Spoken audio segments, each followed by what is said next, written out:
All right, I just wanted to do a video version of the little chalk talk I gave today. So we're going to be exploiting this relationship that we learned in chapter 5, and that is that power is energy divided by time.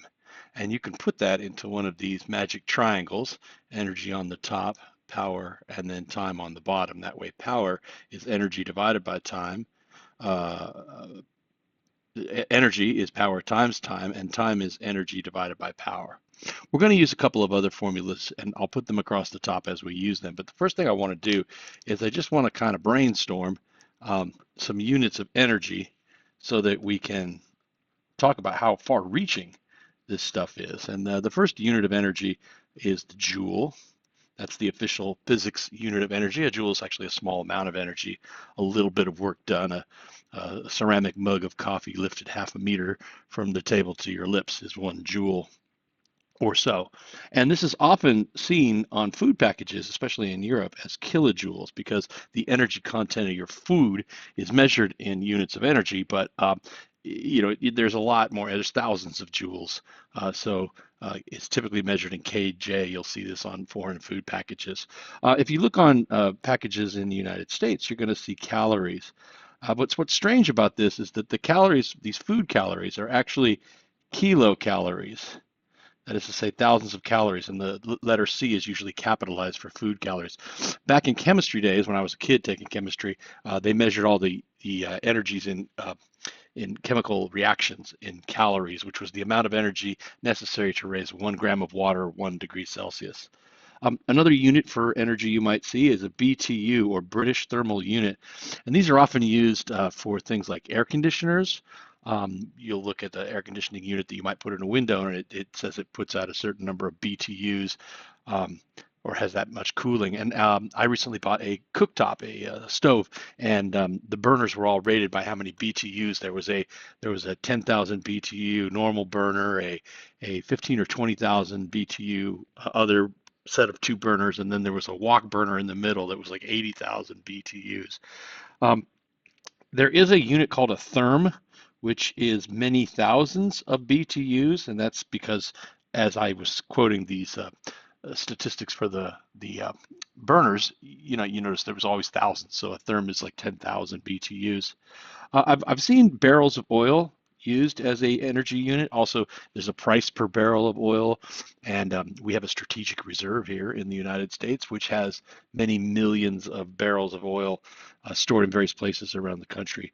Some people talk about a gallon of gas as being a certain amount of energy, and we'll see the comparison here. But the most important one is this one here, and that is the kilowatt hour. And I'm putting a dash between these two. Some people leave out the dash. It's the product of 1,000 watts and an hour of time. So it is a power times the time. Therefore, it is an energy. Speaking of power, the two most prominent units for power are watts themselves. And watts are sometimes specified as kilowatts because a watt is really not that much. So a kilowatt, or possibly megawatts if we're talking about the output of some, a power plant or something like that, or even, if nuclear power plants put out gigawatts of power. Um, what was that number from Back to the Future? 1.71. He said gigawatts. Anyway, the other prominent value for power is horsepower. And somebody came up with this. I believe it was Joule himself, or maybe it was James Watt, and he came up with the idea of how much work could a standard working or draft horse do back in the day, and how would you replace that horse with a steam engine? So that comes about there. The fastest and first thing we can do when we're learning about this power and energy and whatnot is to talk about the equivalence between horsepower and watts. So the horsepower equivalent.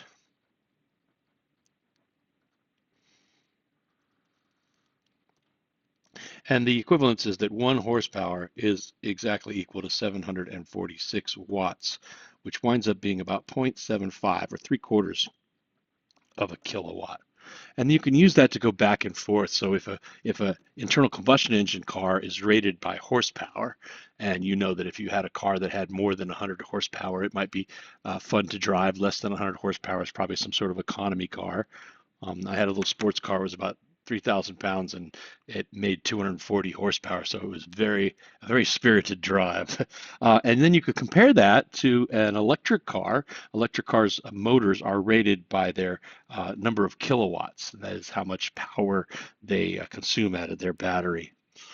Um, the second thing we could do is we could talk about. Oh, I'll tell you what. This is kind of fun. You guys know what MPG stands for, right? Miles per gallon. It's a rating of how efficient a car is. Well, when I was shopping for my electric car, I came across the sticker and it had an MPG rating. It said that 117 MPGE. Actually, this wasn't for the car I bought. I bought the Mustang Mach-E. This is when I was shopping for a Hyundai Ioniq 5. It said 117 MPGE. And I was like, what the heck? There's no gallons involved in an all-electric car, so how could there be miles per gallon? But this is because that the government has said that 1 gallon of gasoline is equivalent somehow to 33.7 kilowatts hours of electricity. So if your car battery ooh, let's make a list of some car batteries. My Mustang Mach-E has about a 91 kilowatt hour battery. The Tesla Model Y, I think it's about 86 kilowatt hours. That's a stored amount of electricity. I used to drive a Chevy, let's see, Volt. The Chevy Volt had a pretty small battery. I believe it was about 32 or 35 kilowatt hours. And then I was forced to buy the Bolt because they discontinued the Volt, and the Bolt had a 60 kilowatt hour battery. You know, strangely enough, the Bolt had about the same range as my Mach-E, but the Bolt was a much smaller, lighter car. Um, I have some kids look up some electric bike statistics, but I don't recall them right now. But I put in my golf cart out in the desert, I put a lithium ion battery, so I happen to know the rating on that, and there's about 5 kilowatt hours of electricity in that battery. So talking about 90 kilowatt hours, and if a gallon of gasoline is 33 kilowatt hours, so if you had a 100 kilowatt hour battery, you'd have the equivalent of about 3 gallons of gasoline, and you would be able to go about 3 times this far, is what they're trying to say. So it's just a way of comparing apples and oranges. In addition to comparing the raw power or acceleration you might have, this compares the efficiency by allowing you to compare this to a gasoline engine. And I don't know any gasoline engines that could get you up to 117 miles per gallon. So that's pretty cool there. Um, the next thing I want to talk about requires a different formula, and that is the formula is that the cost to do anything, to run any electrical appliance, is going to be the number of kilowatts of that electrical appliance times the number of hours that you have it turned on times the rate that you need to pay to your power provider, to Southern California Edison here in the Los Alamitos area. And if you need to know the number of kilowatts for any kind of device, it's often printed on the device. On the back of the device is a little sticker, comes from the Underwriters Laboratories usually. And this is a group that rates electrical appliances and checks them for safety. And right where the cable plugs in, there is often a little thing that says how many volts this appliance needs and then how many watts it uses. And you can turn that into kilowatts by dividing by 1,000. Sometimes you don't even need to divide too hard. My wife has a 1,300 watt hair dryer, and that's pretty easy. Divide that by 1,000 to get 1.3 kilowatts. Here, let's do my wife's hair dryer. Okay, let's do a couple of different things. So we're gonna do cost of electricity. Oh, before I do this, I should go back and talk about the rate. Um, in your book, they say that the rate of electricity is about 9 cents or 0.09 um, per kilowatt hour, and that is ridiculous.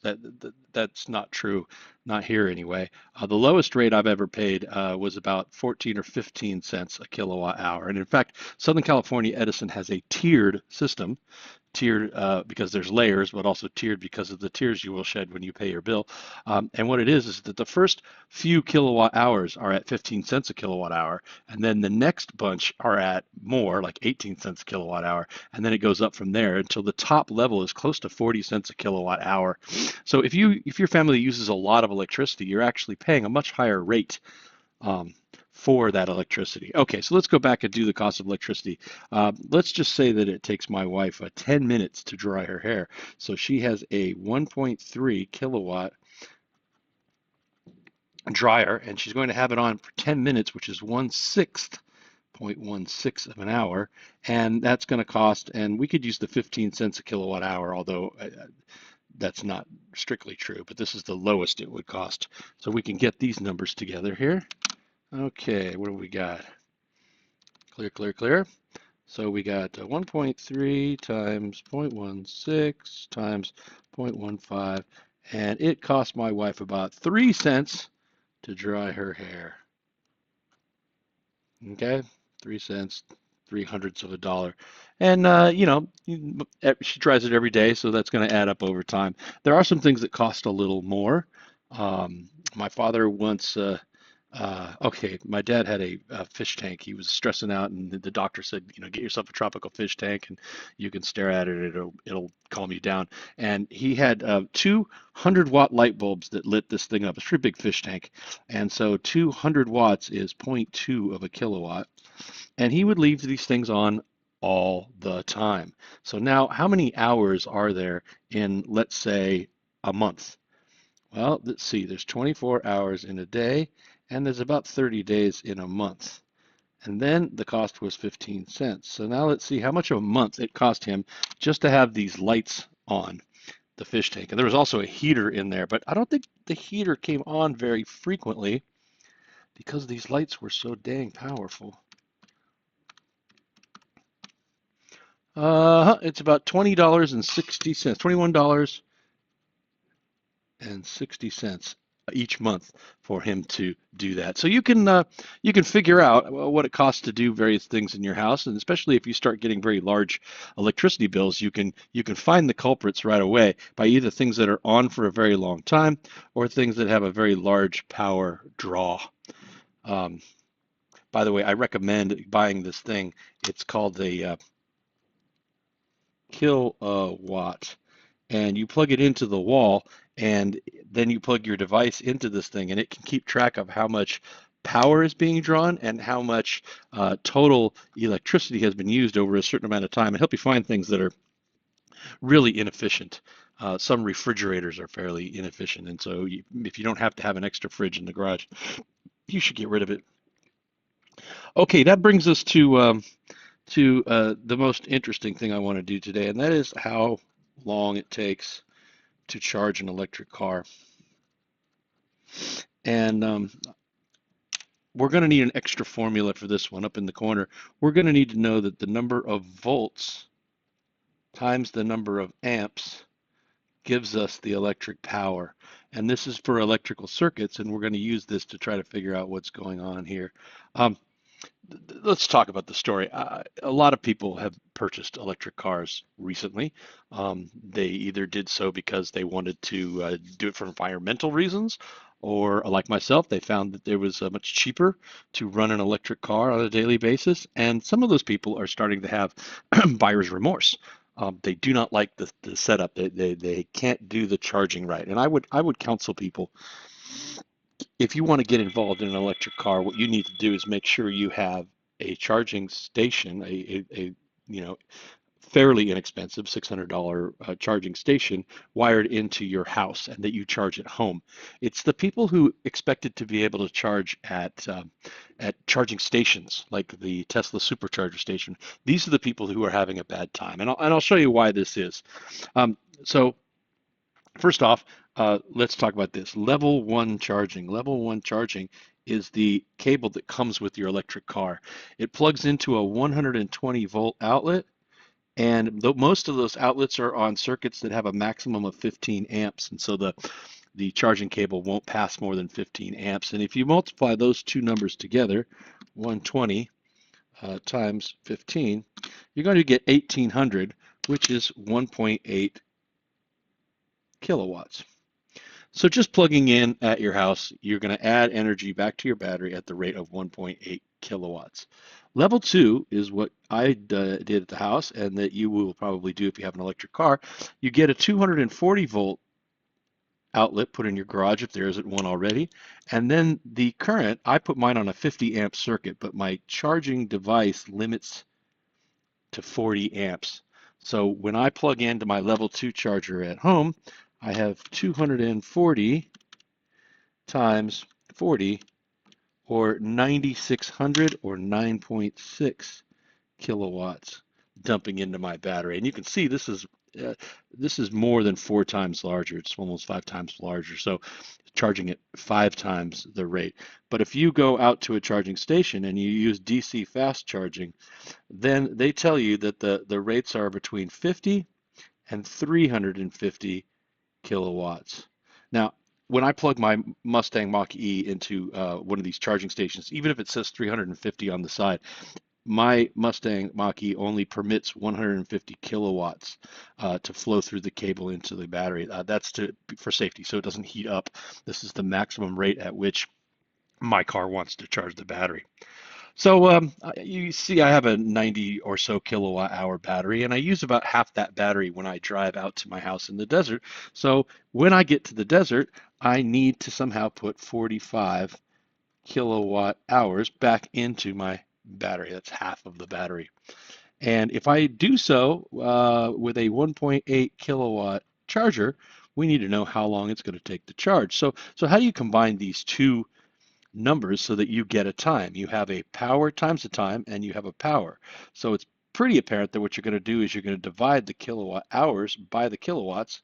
That kills the kilowatts, get it, and leaves behind hours. So we want the energy divided by the power, and that will give us the time. And that's what this triangle would have told us. If we want the time, we need the energy divided by the power.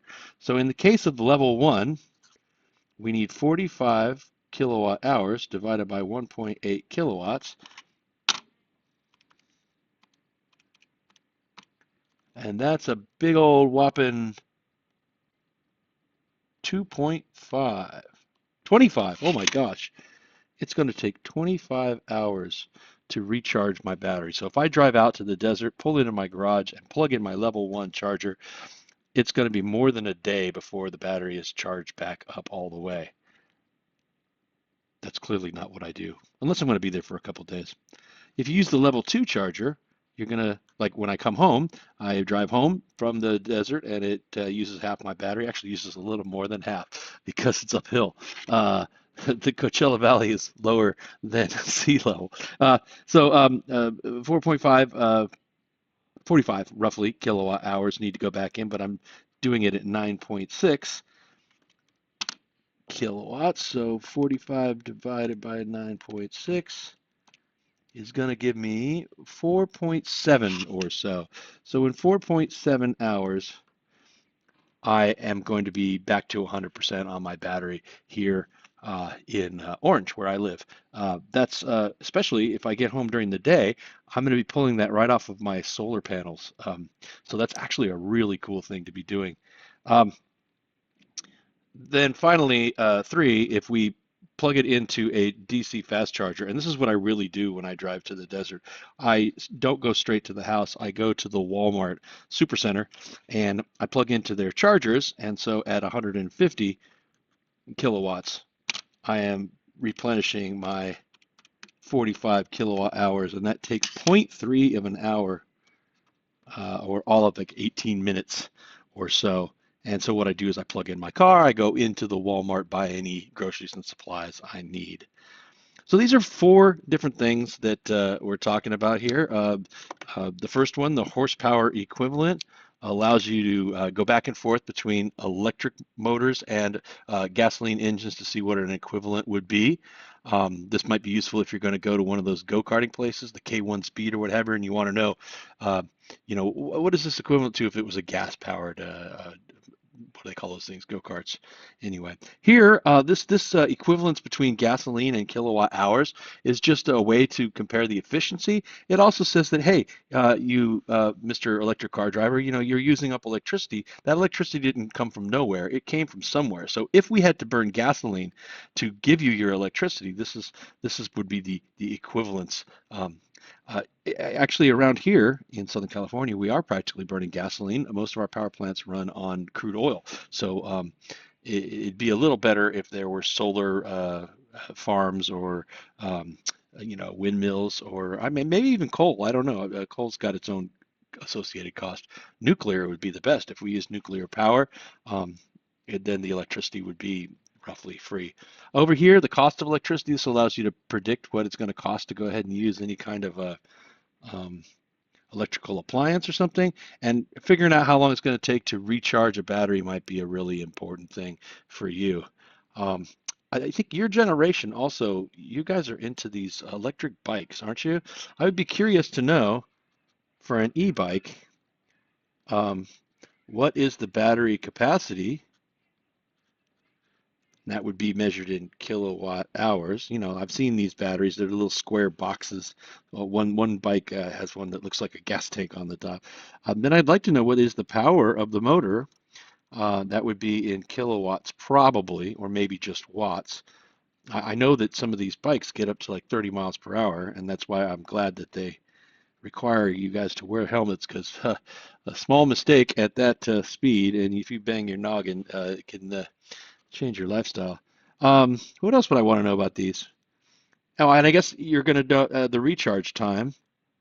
Um, what's going on with the recharger? How many kilowatts is the charging? I suspect it plugs straight into a regular outlet, so it might be more like level one uh, type charging.